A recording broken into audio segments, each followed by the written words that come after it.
camera lens cover. And I never thought of this when I was looking at it. They work just as well on the iPhone and the iPad as well as your MacBook and or your iMac. So it's a webcam cover. We'll put the link in the show notes. It's $3 for 6 of them, and it basically physically slides a cover over your camera lens to block access. So but the one I never even thought of putting one on my phone or my iPad. But yeah, right. Right. Yeah.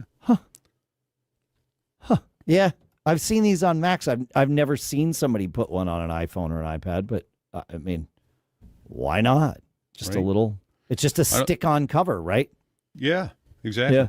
It glues on, slides open, slides closed. Because I don't want people looking in my ear when I'm on the phone.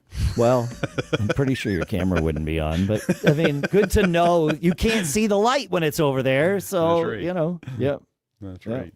That's good. Well, I don't want them to see straight through. No, that's right. That's right.